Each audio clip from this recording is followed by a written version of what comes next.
بسم اللہ الرحمن الرحیم قال قد وقع علیکم من ربکم رجس وغضب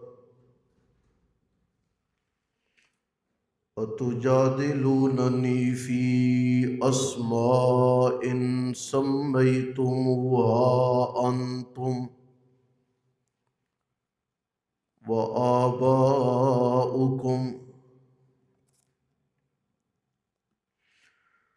قال کہا قد وقع علیکم تحقیق واقع ہو چکا تم پر من ربکم تمہارے رب کی جانب سے رجسن عذاب رجسن وغضب اور غصہ اتجادلوننی آیا جھگڑا کرتے ہو تم مجھ سے فی ان اسماء ان ناموں کے متعلق سمیتموہا رکھے ہیں وہ نام انتم تم نے اور تمہارے آبا و اجداد نے نہیں اتاری اللہ تعالی نے ان کے متعلق من سلطان کوئی دلیل فانتظروا پس انتظار کرو تم انی معکم من المنتظرین بے شک میں بھی ہوں تمہارے ساتھ انتظار کرنے والوں سے فَأَنْجَيْنَاهُ پس نجات دی ہم نے اسے وَالَّذِينَ مَعَهُ اور ان لوگوں کو جو ساتھ تھے اس کے بِرَحْمَةٍ مِّنَّا اپنی مہربانی سے اور کاٹ ڈالی ہم نے دابرہ جڑ ان لوگوں کی جنہوں نے جھٹلایا ہماری آیات کو نہیں تھے وہ مؤمنین ایمان والے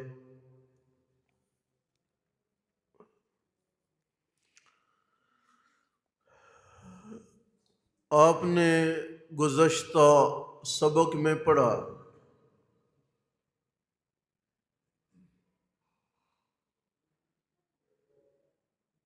کہ قوم نے کہا تھا کہ آپ لے آؤ عذاب ہم نہیں مانتے فرمایا کہ تم اللہ کی طرف سے غضب اور غصے کے مستحق اور عذاب کے مستحق بن چکے ہو رجس گندگی کو بھی کہتے ہیں ٹھیک ہے جی لیکن یہاں پہ رجس کو عذاب کے لیے استعمال کیا گیا عذاب بھی کوئی ستھری شے تو نہیں نا پیپ ہے تھوڑ کا درخت ہے کانٹے دار جھاڑی ہے لا یسمنو ولا یغنی من جوع نہ وہ طاقت فراہم کرتی ہے نہ وہ بھوک مٹاتی ہے تو گندگی ہو گئی نا رجس اتجادلوننی قوم کے لوگوں کس بات پہ جھگڑا کر رہے ہو میری کوئی اخلاقی کمزوری ہے میں نے کوئی کرپشن کی ہے میری کوئی زندگی داغدار ہے میں نے کوئی گالی گلوچ کیا میں نے تم میں سے کسی کا حق چھینا ہے؟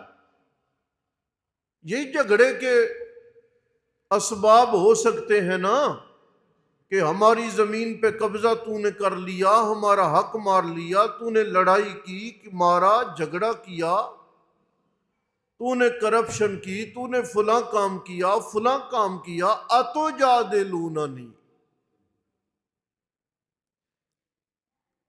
پیغمبروں کے ساتھ پیغمبر کی ذات کے نقائص پر جھگڑا نہیں ہو سکتا، اس لیے اللہ کہتے ہیں کہ مجھے پتہ ہے کہ میں نے رسالت کا منصب کنہیں دینا ہے۔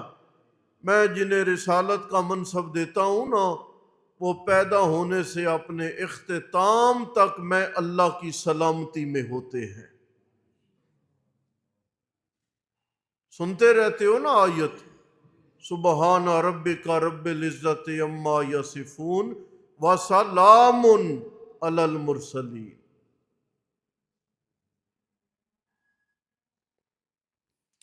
پھر پیغمبروں سے جھگڑا کس بات پہ ہوتا ہے جی؟ سنیے قرآن، اتجادلوننی فی اسماء سمیتموها انتم، تمہارا جھگڑا کیوں ہے؟ وجہ کیا ہے؟ ایک ہی وجہ ہے کہ تم نے اپنے الگ الگ معبود بنا رکھے ہیں، ان کی بنیاد پہ لڑائی کر رہے ہو۔ تمہارا اعتماد ان مورتیوں پر ہے، سمیتموها انتم، ان کے تم نے نام بھی رکھ لیے۔ ہر زمانے میں الگ الگ ناموں کے معبود ہیں۔ ایک زمانہ ہے یہ لات ہے، یہ منات ہے، یہ عزا ہے، یہ حبل ہے، یہ اوصاف ہے، یہ نائلہ ہے۔ تم نے اور تمہارے باپ دادوں نے یہ نام رکھے، اور میں عجیب بات عرض کروں، یہ دو، ایک مرد ہے اور ایک عورت ہے، انہوں نے کعبۃ اللہ میں بدکاری کی تھی، اور اللہ تعالی نے انہیں سزا دیتے ہوئے پتھر بنا دیا تھا۔ ایک کو صاف ہے، ایک نائلہ ہے، یہ دونوں پتھر بنا دیے گئے کہ تمہیں میرے گھر کا خیال نہیں آیا، تم نے میرے گھر کی پاکیزگی کا لحاظ نہیں کیا۔ کون سا گھر ہے کہ ساری کائنات اس جانب رخ کر کے عبادت کرتی ہے؟ یہ کون سا گھر ہے جس کی تعمیر ابراہیم خلیل نے کی ہے؟ اور یہ کون سا گھر ہے جس میں معمار و مزدور کا کام حضرت اسماعیل نے سر انجام دیا ہے؟ یہ کون سا گھر ہے جس گھر میں یتیم مکہ نے امامت کروانی ہے؟ یہ کون سا گھر ہے جس میں یتیم مکہ کو معراج کے لیے لے جایا جانا ہے، جس پہ قرآن اترنا ہے؟ اس کا بھی تم نے تقدس و خیال نہیں کیا، اس کا بھی تم نے لحاظ نہیں کیا۔ پروردگار عالم نے سزا کے طور پہ ان دونوں کو پتھر بنا دیا تھا، اور مکہ کے لوگوں نے عبرت کے لیے دونوں کو پہاڑوں پہ لگا دیا، تاکہ لوگوں کو پتہ چلے سزا فوراً بھی مل سکتی ہے، اور لوگوں کو علم ہو جائے کہ پروردگار اپنے گھر کی حفاظت کرنا جانتا ہے، اور تاکہ لوگوں کو علم ہو جائے کہ یہ گھر پاکیزگی کی جگہ ہے۔ اللہ کا قرآن کہتا ہے، اے میرے ابراہیم، آپ نے گھر تو بنا دیا، اب طہر بیتی للطائفین والعاکفین، میرے گھر کو طواف کرنے والوں کے لیے اور اعتکاف کرنے والوں کے لیے پاک رکھیں، یہ گندہ نہیں ہونا چاہیے۔ ایک زمانہ گزرا، لوگوں نے عبرت پکڑی کہ یہ وہ بت ہے جنہوں نے کعبۃ اللہ میں بدکاری کی تھی۔ زمانہ گیا، لوگ بدلے، نسلیں بدلی، لوگوں کو وہ قصہ بھولنے لگا۔ آنے والے زمانے کے لوگوں نے ان پتھروں کو اپنا معبود بنا لیا، تاریخ نہیں دیکھی، حقائق کا پردہ نہیں اٹھایا، گزشتہ زمانے کی بے حیائی کا مطالعہ نہیں کیا۔ ان کو جنہیں سزا ملی تھی آج انہیں اپنا معبود اور رہبر اور پروردگار اور انہیں مختار کل و حاجت روا بنا لیا۔ اتجادلوننی، تم کیوں جھگڑا کر رہے ہو ان ناموں پر؟ سمیتموہا انتم و آباؤکم، یہ کچھ نام وہ ہیں جو تم نے رکھے ہیں اور کچھ نام وہ ہیں جو تمہارے باپ دادا نے اور پچھلی اقوام نے رکھے ہیں، حالانکہ اللہ نے کوئی دلیل نہیں اتاری۔ ایک مقام میں اور پڑھنے لگا، وہ بھی معروف ہے، آیت نکالنے کی ضرورت نہیں۔ یا صاحب السجن ارباب متفرقون خیر ام اللہ الواحد القہار ما تعبدون من دونہ الا اسماء سمیتموها انتم وآباؤکم۔ جیل میں حضرت یوسف علیہ السلام ہے، دو بندے آ گئے، ہم نے خواب دیکھی ہے، ہم نے تعبیر پوچھنی ہے، تو بھلے مانس آدمی ہے، دیکھنے میں بڑا خوش اخلاق نظر آتا ہے، جیل میں تو نے کبھی جھگڑا بھی نہیں کیا، کبھی لڑائی بھی نہیں کی، کبھی کوئی افراتفری بھی ہم نے نہیں دیکھی، تیرا کبھی شور شرابہ بھی نہیں سنا، عبادت میں لگا رہتا ہے، بھلے مانس لگتا ہے، ہم نے خواب دیکھی ہے، لہٰذا ہم تعبیر پوچھنے کے لیے آئے ہیں، تعبیر بتا دیں۔ حضرت یوسف علیہ السلام نے فرمایا میں تمہیں بتاؤں گا، کھانے کا وقت قریب ہے، دسترخوان لگنے لگا ہے، میں تمہیں کھانا آ جانے لگ جانے سے پہلے تمہاری تعبیر بتا دوں گا، لیکن کوئی میری بات بھی سن لو۔ ہم یہی کہتے ہیں بابا آپ نماز کے عنوان پہ بات کروائیں، نکاح پہ بات کروائیں، طلاق کے مسئلے پوچھیں، جو مرضی کریں، لیکن یہ بات ہماری سن لیں کہ توحید کے بغیر گزارا یہ اہم چیز ہے۔ امام راضی رحمت اللہ علیہ نے لکھا ہے کہ حضرت یعقوب علیہ السلام نے جب پتہ چلا میل ملاقات ہو گئی حضرت یوسف علیہ السلام کے ساتھ، تو آپ فرمانے لگے ابا جان اتنا کیوں روئے؟ خواب جو آپ کو پتا تھی، تعبیر آپ نے بتا دی تھی، میل ملاقات تو ہو جانی تھی، اگر دنیا میں نہ بھی ہوتی تو آخرت میں تو میل ملاقات ہو جانی تھی۔ ابا جان اتنا کیوں روئے کہ آنکھیں سفید ہو گئیں، بینائی کم پڑ گئی، کیا خطرہ تھا؟ امام راضی رحمت اللہ علیہ نے لکھا ہے حضرت یعقوب علیہ السلام نے فرمایا بیٹے میں جدائی کی بنیاد پہ نہیں رویا، ایک ہی وجہ تھی رونے کی کہ کہیں تیرا ایمان خراب نہ ہو جائے، تیرے عقیدے کی فکر تھی بیٹا۔ جب تیرے بھائیوں نے مجھے آ کے بتایا ہے کہ یوسف زندہ ہے، میں نے یہ نہیں پوچھا گھر کس میں رہتا ہے، میں نے یہ نہیں پوچھا کھاتا کہاں سے ہے، میں نے یہ نہیں پوچھا کہ صحت کیسی ہے، میں نے یہ نہیں پوچھا کہ لگتا کیسا ہے، بیٹا میں نے تیرے بھائیوں سے سب سے پہلا سوال یہ کیا کہ بتاؤ یوسف کا دین کون سا ہے؟ جس وقت میرے بیٹوں نے مجھے بتایا کہ وہ پروردگار عالم یکتا رب کی عبادت کرتا ہے، بیٹا 40 سال کی جدائی کا غم یہ بات سننے کے بعد بھول گیا، میں مطمئن ہو گیا، یہ بڑی اہم بات ہے۔ یا صاحبہ یہ سجن جیل کے ساتھیوں کھانا آنے لگا، آپ کا بھی آنے لگا۔ یا صاحبہ یہ سجن ارباب متفرقون خیر ام اللہ.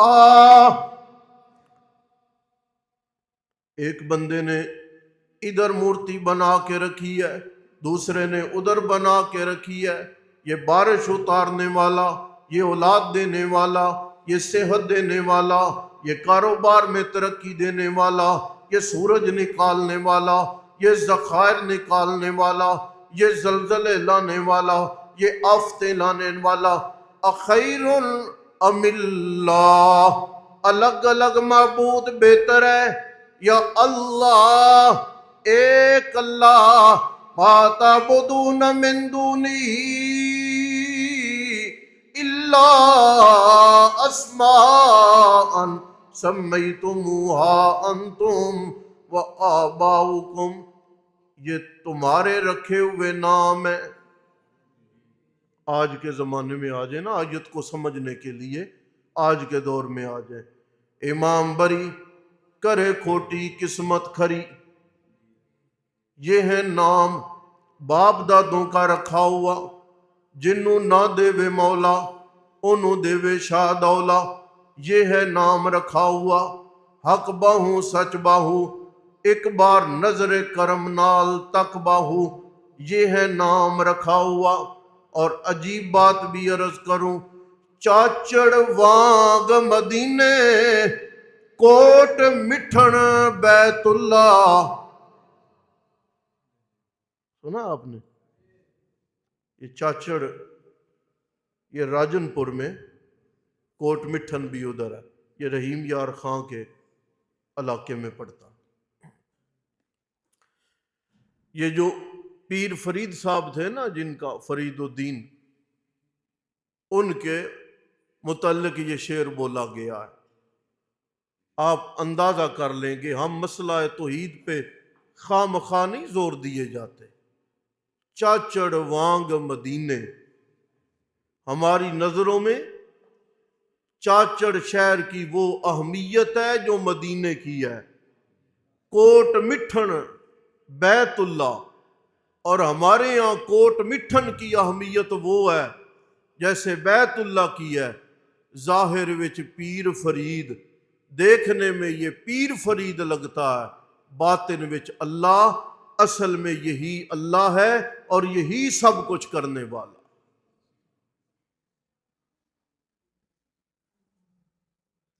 اسی لیے ہم کہتے ہیں کہ کائنات میں شرک سے بڑا ظلم کوئی نہیں. اور آپ یقین کریں، ہر پل شکر کیا کریں، اللہ نے آپ کو توفیق دی ہے اور اللہ نے آپ کو موحد بنایا.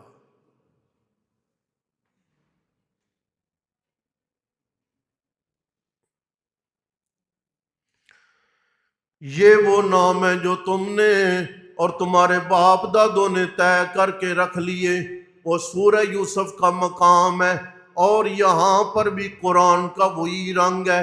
اللہ نے کوئی بھی دلیل نازل نہیں کی، اللہ نے اس کے بارے میں کوئی حکم نامہ نازل نہیں کیا. فانتظروا، انتظار کرو. عذاب مانگ رہے ہو، انتظار کرو.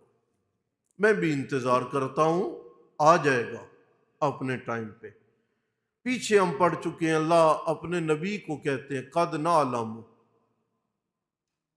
میرے نبی میں اللہ خوب جانتا ہوں، انہ لیحزن کالذی یقولون، آپ کو ان مکہ والوں کی باتوں کا اور بدتمیزیوں کا بڑا برا لگتا ہے، غم لگتا ہے. فَإِنَّهُمْ لَا يُكَذِّبُونَكَ، میرے نبی یہ آپ کو نہیں جھٹلا رہے تھے، نہ انہیں کوئی آپ سے اختلاف ہے. اگر آپ سے ہوتا تو امانتیں کیوں رکھواتے؟ وَلَٰكِنَّ الظَّالِمِينَ بِآيَاتِ اللَّهِ يَجْحَدُونَ، ان ظالموں کا اصل میں اختلاف میری آیات کے ساتھ ہے. فَأَنْجَيْنَاهُ، ہم نے نجات دی اسے، وَالَّذِينَ مَعَهُ، اور ان لوگوں کو جو ساتھ تھے اس کے، ان کو بھی ہم نے نجات دے دی. اور برحمت منا، خوبصورت لفظ ہے، اپنی مہربانی سے۔ اللہ کی مہربانی جب ہوتی ہے نا نجات دینے کے لیے، ایک ہے آپ اللہ کا حکم نامہ ہے، دے دی تو دے دی نا، جب اللہ مہربانی کے ساتھ دیتے ہیں نا تو پھر اللہ نجات کوئی انوکھی دیتے ہیں۔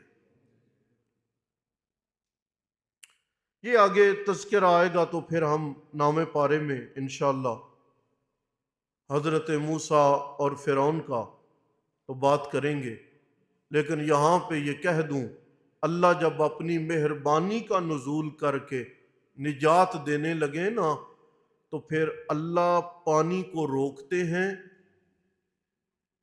اور اس پہ فوراً راستے بنواتے ہیں اور اس پہ قوم موسیٰ کو گزارتے ہیں اور پل بھر میں ان راستوں کو توڑ کے آنکھوں کے سامنے فرعون کو غرق کرتے ہیں۔